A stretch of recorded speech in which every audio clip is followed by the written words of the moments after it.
como é que vocês estão? Tudo bem? Eu tô muito feliz de estar aqui falando sobre o primeiro capítulo do meu livro, A Pele que Vestimos. É um livro que vai ser intercalado entre a história do Yuri e da Lia. Os dois se conhecem numa noite. Enfim, sentimentos confusos rolam, várias coisas são retratadas. A Lia, ela é bipolar e o Yuri, ele é extremamente ansioso. Então os dois se veem aí como um porto seguro e acaba criando uma relação onde eles não sabem se eles podem gostar, se eles não podem, o que eles podem fazer, até quando uma amizade entre um homem e uma mulher pode durar, enfim, entre várias e várias coisas. Eu tô feliz de trazer o primeiro capítulo de A Pele que Vestimos pra vocês, porque essa história ela foi lançada em 2016, lá no Wattpad. Eu lancei, uma galera leu e aí por algum motivo eu tirei de lá. Em 2023 eu relancei no KDP e aí um monte de gente leu e gostou por conta da sensibilidade dos personagens e também pela vulnerabilidade, porque o Yuri e a Lia é gente como a gente e eles são personagens que eles retratam muito desse lance da gente gostar de alguém e não saber se pode gostar ou se a gente pode contribuir com os sentimentos dos outros quando a gente está perdido, sabe? É uma história sobre você não estar bem consigo mesmo, não estar bem com a sua pele, com a pele que você veste e querer buscar conforto em cada cantinho que existe, sabe? É sobre você sentir demais, é sobre você simplesmente entender que você tem valor. A Pele que Vestimos é uma história sobre amizade, mas também é um romance nada tão convencional, porque não tem a parte fofa, não é sobre o amor fofo, é sobre aquele amor que dói, mas é sobre aquele amor que te faz pensar demais, mas que no final tudo faz com que você seja uma pessoa melhor e que você se encontre, e não necessariamente naquele momento, sabe? Então eu vou ler aqui o primeiro capítulo com vocês. Já senta aí, faz um chazinho, fica tranquila e presta atenção, porque eu vou dar uma gaguejada porque eu tô muito ansioso também, mas eu tô muito feliz de estar lendo o primeiro capítulo aqui com vocês. Bom, antes da gente crescer, de verdade, a gente tem que se fuder um pouco. O Yuri começa já falando isso. Eu escutei essa frase do Johnson, o meu ex-chefe, que pronunciou antes de pôr seus belos sapatos veganos no meu rabo e me demitir da sua cafeteria, a Pandas. No início, ele aparentava ser uma boa pessoa, até a máscara de hipster adorável cair e o patriarcado capitalista tomar conta daquele pobre homem de coque, pai de planta, fumador de vape, insuportável. Acho que ele esperava ter alguma vantagem sobre mim, talvez por eu ser descendente de coreano. Johnson sempre me forçava a trabalhar 10 horas a mais. Não só eu, a maioria das pessoas ali era descendente ou de algum outro lugar. Ele criou um projeto de inclusão social, vulgo exploração humana em pleno século XXI, que ele fazia questão de expor nas suas redes sociais, com a legenda: nosso time veste a camisa com orgulho. Quem nunca passou por isso, né? Uma piada de péssimo gosto. Sempre tive vontade de dar um soco na cara do meu chefe, mas como ser humano civilizado, sempre contive e deixei os meus direitos de lado. Não que seja um direito meu dar um soco em alguém, longe disso. Mas o Johnson forçava muito a amizade. Ele era o tipo de chefe que as pessoas de fora achavam bonzinho, porém, nos fundos da cafeteria, ele gritava com os funcionários, humilhava e mandava eles para casa. Eu ganhei uma sacolinha com uma frase de apoio à natureza e um logo enorme com o mascote da marca. Produtos veganos, canudos de metal e metade do meu salário. Ele me deu um abraço frouxo e um sorriso cínico e aí, então ele disse: espero com todo o meu coração que o universo te proporcione coisas boas. Uma demissãozinha não é o fim do mundo. Você supera. Johnson fechou a porta na minha cara. Eu fiquei sem palavras, sem saber o que iria fazer com aqueles produtos detox. Que filho da... Eu sou bem cético sobre a sorte e sobre essas coisas cósmicas, mas que alguém tinha algo forte contra mim, tinha. Quando eu cheguei em casa, vi que o universo estava totalmente contra mim. Tinha uma carta no tapete da entrada do meu apartamento. Estranhei quando vi o nome da minha namorada. Joguei a sacola com os produtos veganos no chão, andei até o sofá abrindo a carta e por algum motivo eu sabia que era uma bomba. Como? Não faço ideia, mas a minha intuição estava gritando. Lá estava eu, lendo uma carta da minha agora atual ex-namorada, Maria Fernanda, que dizia que não éramos compatíveis e que ela esperava amar alguém que pedisse para ela largar tudo, pegar a sua escova de dentes e qualquer camiseta e viajar pelos Estados Unidos sem rumo. Sim, isso é exatamente como a descrição de um clipe do The Lumineers. O pior, ou melhor, de tudo isso é que eu não tinha uma reação sobre nada daquilo que estava acontecendo. Nunca fui muito bom em me expressar. Na verdade, na minha família era muito difícil a gente conseguir falar o que sentia sem ser julgado. Pelo menos meu irmão e eu sempre tivemos um freio quanto a isso, pois nós não éramos nada parecido com eles. Meu pai sempre foi frio. Quando eu era criança, achava que ele era um robô. Ele nasceu na Coreia, porém, apesar do meu avô ser coreano, minha avó tinha nascido no Brasil, no interior de São Paulo, em uma cidade pacata. E trabalhava desde os 8 anos, em cafezais e laranjais. Meus avós se conheceram no Brasil, porém passaram uma temporada na Coreia anos depois e foi aí que o meu pai nasceu. Eles eram de uma família pobre. Meu pai foi o primeiro a fazer uma faculdade e é o irmão mais velho de 9 filhos. Já minha mãe só trabalhou um curto período da sua vida e nunca mais fez nada na vida, a não ser cozinhar e ficar vendo televisão. É sério, se você perguntar o RG de algum ator ou atriz, é capaz dela saber. Não sinto vontade de começar brigas, mas uma hora ou outra eu sinto vontade de encher alguém na porrada. Bem, vocês sabem quem? Eu mesmo, é claro. Coloco a mão na minha cabeça, encarando o absoluto nada. Uma pomba passa voando. Olho pela janela do meu quarto. Talvez se eu ficasse embaixo dela, esperando uma bigorna de cartão cair na minha cabeça, as coisas ficassem mais claras para mim. De qualquer forma, estou neutro. Minha descendência coreana também é graças à minha mãe. Ela é filha de imigrantes que vieram em uma década após a Segunda Guerra para o Brasil e se especializaram no ramo de cogumelos. Sim, eles são bem ricos. Ela também nasceu na Coreia. Meus avós queriam que ela tivesse a infância na cultura deles e não no Brasil.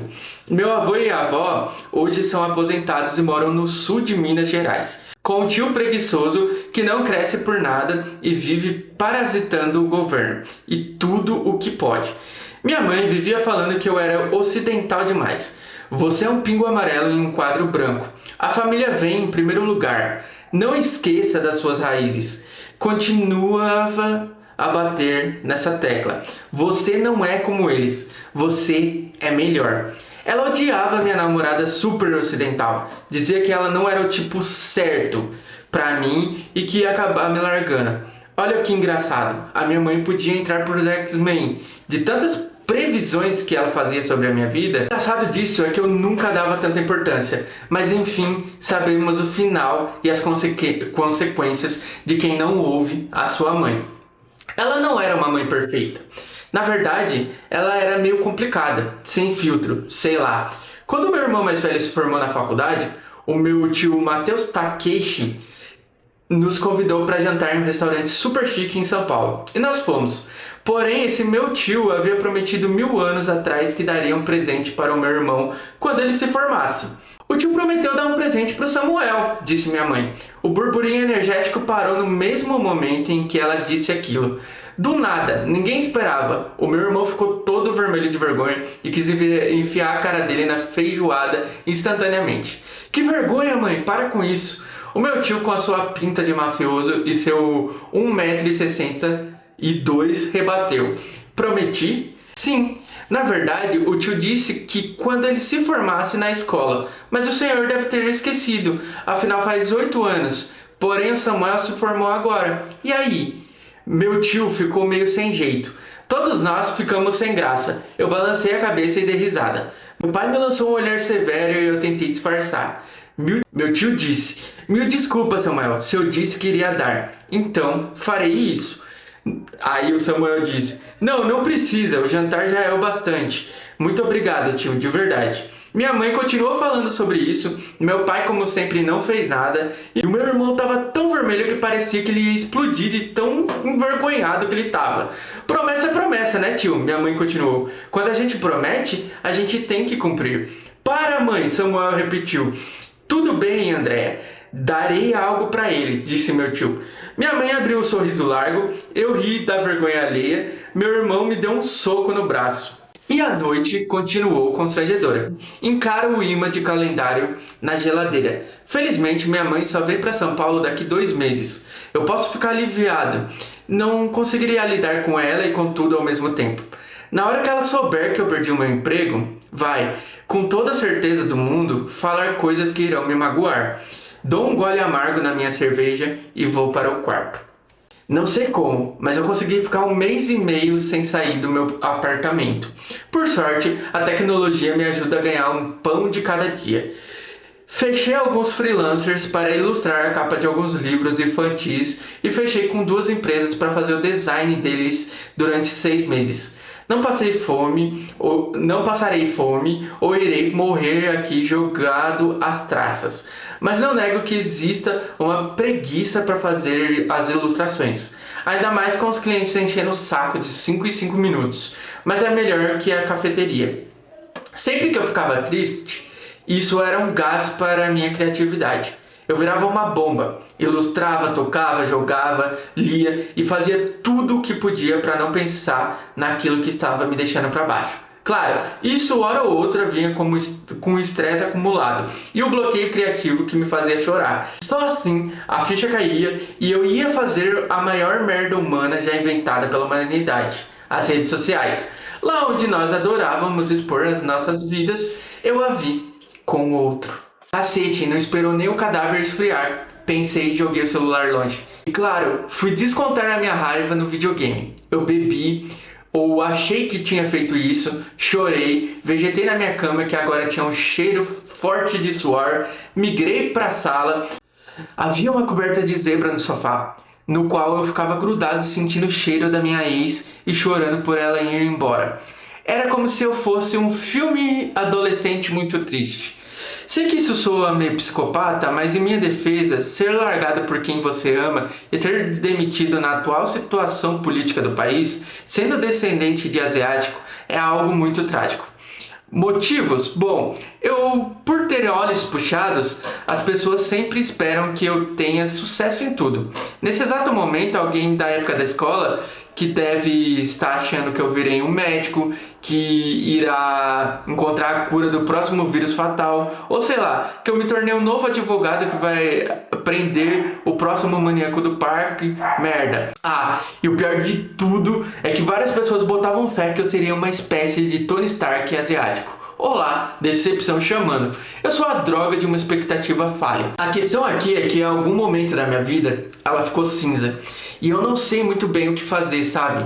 É como se eu fosse um NPC na vida. Abro a caixa de mensagens e clico no ícone de conversa com a foto de um porco com dentadura, vulgo meu melhor amigo, Lucas Camargo, o cara mais louco e fora da casinha que eu já conheci na vida. Nos conhecemos na época da escola. Alguns garotos mais velhos estavam fazendo bullying comigo e ele apareceu para me salvar. Porém, tomamos uma surra juntos e desde então nunca mais deixamos de ser amigos. Ele me mandou uma mensagem. E aí, meu querido Cipso da vida real? Sexta-feira vai rolar uma baita festa de comemoração de 1 ano da minha banda na minha humilde residência de merda e vossa presença é mais que uma exigência. E claro, se você não sair dessa bad vibes por conta de uma hipster padrão, vou levar a festa até a sua casa e fazer o senhor ser expulso do seu condomínio. Sem mais delongas, foda-se. É isso, safadeza. Eu não vou nem ferrando. A noite da sexta-feira finalmente chegou e eu peguei a primeira roupa que vi relativamente limpa pela frente. Todos provavelmente estarão usando roupas com estampa de plantas e coisas que remetem ao verão, estilo tropical. Eu me pego pensando em frases de efeitos positivos que eu vi na vida. Meu coach mental estava explodindo. Você não precisa fazer as coisas que os outros querem. Você não precisa sair de casa e começar a tomar atitudes que prestem. É preciso um propósito, não seja um grande bostão. A vida é super legal. Uma hora você se encontra. Para mudar de vida, arrasta para cima ou compre o nosso e-book por R$19,90 e aprenda tudo sobre a felicidade. Tudo sobre a felicidade? Nada egocêntrico. Olho para o homem loiro de rabo de cavalo e cara de manequim, uma landing page dentro de um terno caro com várias mulheres bonitas em uma montagem explosiva. Carros de luxo e, claro, lanchas e Torre Eiffel. Assim fica fácil ser feliz. O cara tem tudo. Ou pelo menos vende que tem tudo, e o pior nisso tudo é que eu comprei esse curso online. Caí como uma mariposa na luz da varanda, me debatendo com esperança, com as minhas pequenas asas buscando estímulos e mais estímulos que me façam parar de pensar e começar a produzir mais e mais dopamina. Afinal, a dopamina gera empolgação, que gera felicidade. Isso seria bom no século passado, pois não tínhamos tantas telas. E o que ferra tudo é a vida moderna, que nos esgota mentalmente. Fico pensando se as pessoas que enchem a boca para falar isso realmente são felizes, ou que os sites que acessei ao longo dos meses e os cursos que comprei realmente estão falando a verdade sobre começar a ter atitudes positivas.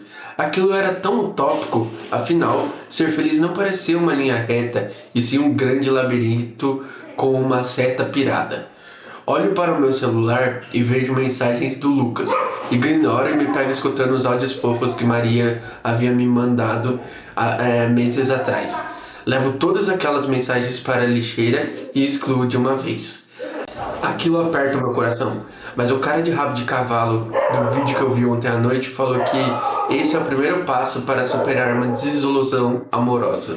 Passo num posto de gasolina para comprar algumas bebidas e me arrasto em uma sensação congelante montando a minha espinha. Estou com medo de encarar as pessoas. Quase lá. Fazia tempo que eu não tinha que socializar com pessoas novas em ambientes que eu não estava acostumado a ir. Só fui uma vez na casa do Lucas. Na época da escola, achava que ele não tinha mãe, pois nunca havia visto, mas um dia, lá para os meus 14 anos, eu segui até a sua casa e a vi como um fantasma na janela. Ela era bem religiosa, o oposto dele. Virando a esquina, já conseguia ouvir a música e as pessoas conversando. E claro, os colegas barulhentos do Lucas e suas motos. Talvez eu devesse voltar para casa e pedir um lanchão. Isso seria um erro enorme? Eu sou velho para isso. Cheguei na casa super amarelada do Lucas, enorme, cheia de luzes de Natal na frente. Passo por dois caras que estão fumando no portão e sigo até a porta da sala. Olá, humano. Olá, humano. Nossa, quanta gente. Uau. Voz na minha cabeça fica repetindo essas merdas. Agora que percebo que o meu ciclo social se baseia em personagens de livros, filmes, o meu irmão divorciado, minha namorada, ex e o Lucas. Me pego colocando um copo de vodka contra a luz. Uma garota fica me encarando do outro lado da sala. Ela se aproxima e fica olhando para mim. Pela primeira vez em muito tempo, sinto vontade de comentar algo sarcástico. Isso é puramente acadêmico, ok? Digo tentando fazer aquilo soar como uma piada. Tudo bem, só estou te julgando em silêncio, a mulher rebate. Eu nem olho para ela. Acho que eu sou culpado. As pessoas que conheço costumam me julgar mesmo. Tento fazer com que isso soe engraçado. O importante é ser feliz, ela responde. Ela dá um sorrisinho pra mim, bate a mão no meu ombro direito e sai andando em meio às pessoas.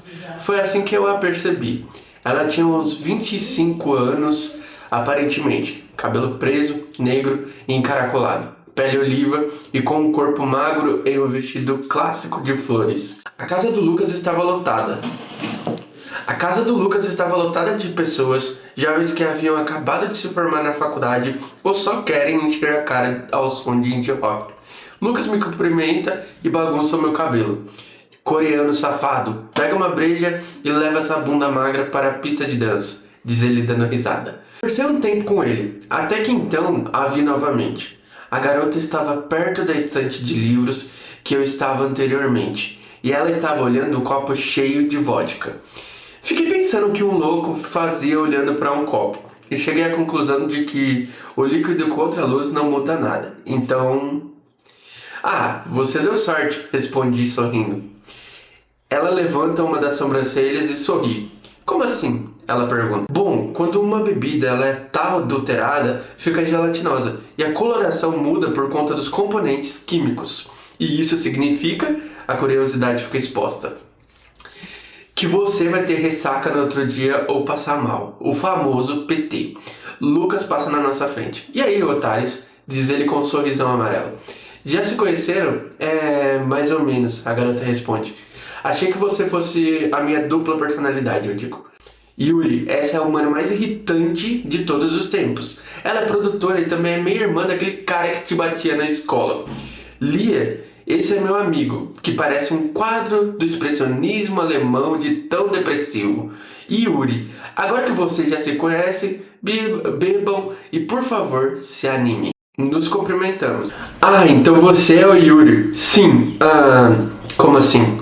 Esse cara ficou trancado em casa chorando pela ex por quase 2 meses. Ô louco, respondeu ela. Você realmente tá precisando de um sol. Achei que você fosse emo ou fosse um cosplay do Edward de baixo orçamento. Zomba. Na verdade, eu sou emo. E o que você tem contra Crepúsculo? Ele é o Capitão América do Sul, sem músculos e com a aparência de um embrião por causa de uma ex que todo mundo avisou que era um saco. Lucas entra bêbado na nossa frente enquanto nos encaramos. Por favor, fale essas coisas pelas minhas costas, rebati com sarcasmo. Assim não teria a parte da humilhação gratuita. Lucas riu. Você é patético, rebati. É a minha natureza, ele zombou. Uma moça com a cabeça raspada nas laterais, alta e com muita maquiagem, parecia perdida e vinha perguntando para as pessoas se alguém tinha visto seu irmão. Ela parou na nossa frente, o Lucas só faltou babar pela garota. Ele amava mulheres com um estilo meio punk. Oi, vocês conhecem meu irmão, Diego? Ele é pequeno, chato e parece o Bilbo Bolseiro de O Hobbit. Lucas não pensa 2 vezes. Desliza como um pirata bêbado na nossa frente e diz: Sou o Diego, quanto tempo? E aí? Ela responde com um sorriso. Nossa, acho que precisamos de uma boa aventura. Você falou como um hobbit. Quer encher a cara de hidromel? Me condado, sou condado. Aquela foi a encenação mais bizarra de um diálogo de seres da Terra-média. Com toda certeza, Tolkien estava prestes a sair do seu túmulo só para encher os dois na porrada. E de onde veio aquele sotaque espanhol péssimo? Que hobbit falaria daquele jeito? Aquilo não ia dar certo. Vamos encher a cara, ela diz. Vamos viver uma aventura, Lucas responde. Puta merda, como ele conseguiu isso? Lia me pergunta. Eu mal consigo respirar em uma festa, fico tensa e não consigo socializar sem querer dar uma de avestruz. Avestruz? Pergunto confuso. Sim, eles colocam o rosto no buraco quando estão com medo. Isso é estranho. Ela dá risada. Você está se fazendo de sonso? Não era você que estava olhando para um copo há meia hora? Sim, eu amo me fazer de sonso. E isso tem te ajudado? Fui demitido. Estou pensando em morar com meu irmão e acho que esgotei o meu cartão. Ficando tristinho por conta da minha ex, que agora está no México com um cara que tem um sorriso mais branco que uma nuvem de um dia bonito. Olho para ela e continuo falando. Eu desabafei com uma desconhecida e você vai ter que superar isso. Pois é. Vamos pegar mais algumas bebidas? Sugiro. Passamos horas ou minutos conversando. Era como se a Lia e eu nos conhecêssemos há um bom tempo. Ela me contou sobre as produções que fazia, várias bandas já passaram pelo estúdio dela.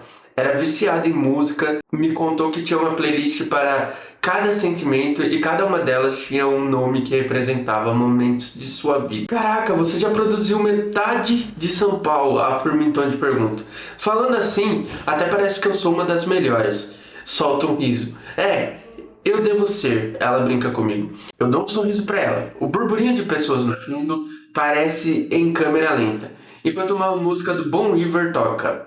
Lia olha pra baixo, morde os lábios e então eu espero que ela me chame para ir pra casa. Bom, Ela pareceu pensativa por um instante. Vou pegar mais uma cerveja. Você gostaria de alguma coisa, como uma fatia de pizza, um corote com suco em pó quente ou alguma IST de algum ser humano de sua escolha? Droga, ela não pediu. Tento rebater com outra piada. Não, mas IST eu consigo se eu fizer um exame com você. Ela solta uma risada sincera. Isso tudo é carência? Zombo. Eu chamo de charme. Então ela some entre as pessoas e não volta. Fico uns 40 minutos olhando as pessoas rindo, conversando e fazendo coisas que pessoas normais com vidas normais fazem em festas. Como o meu melhor amigo sumiu e eu não conhecia mais ninguém ali, a não ser de vista, resolvi retomar a ideia de voltar para casa e pedir um delivery melancólico. Me levantei e quase fui atingido por uma bolinha de ping-pong. A música estava tão alta que parecia me escolher entre as pessoas por onde eu tentava abrir um corredor. Passei pela sala, Lucas e a garota punk estavam dando uns amassos constrangedores na mesa da cozinha. O irmão da garota estava chapado, desmaiado de barriga para cima na mesa do centro entre os sofás. Outros jovens desenhavam coisas idiotas, frases e símbolos no seu rosto. Eu vi aquilo e senti um pouco de asco. Nem ousei me despedir, apenas segui enojado. Trombei com um cara cheio de glitter que derrubou bebida em mim. Ele nem pediu desculpas, só continuou pulando e seguiu até o grupo de amigos. Finalmente eu consegui sair daquela casa, e para minha surpresa, lá estava ela. Lia, novamente. Cara, você fica me perseguindo, que stalker, digo. Olha quem fala, ela zomba. Eu estava indo embora sem me despedir porque eu amo ser escrota, ok? Tudo bem, eu estava fazendo o mesmo, porque sou definitivamente uma escrota. Ela destrancou a sua bicicleta azulada com a cestinha na frente. Eu abri o portão lateral para que ela pudesse sair e dei tchau. Fechei o portão e percebi que ela ainda estava ali. Dei um último sorriso. Comecei a andar.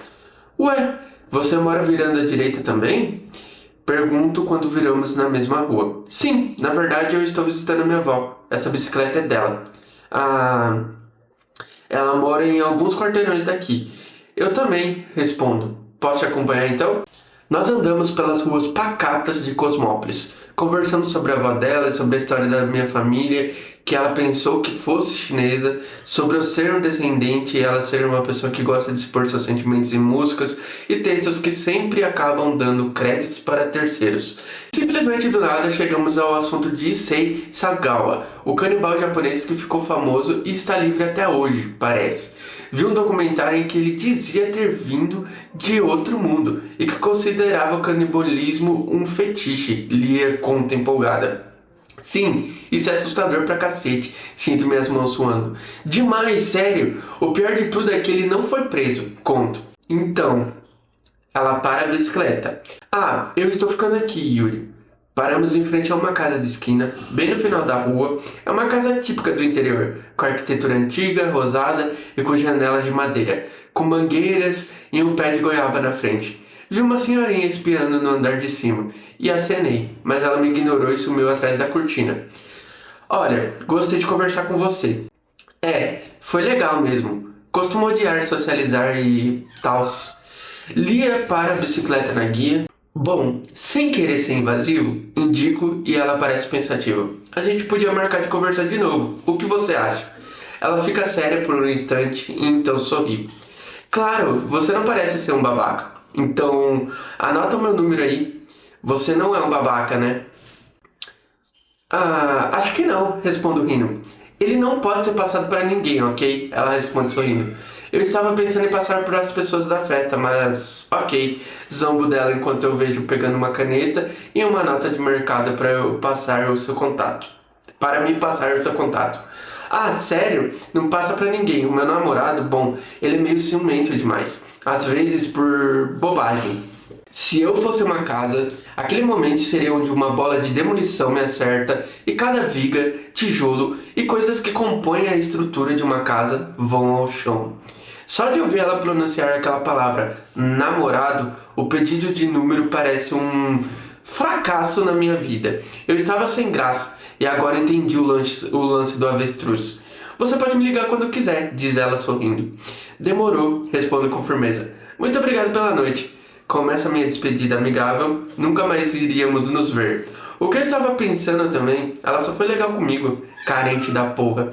Foi um prazer conhecer você, amigo. Ela responde rindo. Boa noite, estranho, digo me virando. Percebo que ela ainda está me olhando. Boa noite, estranho.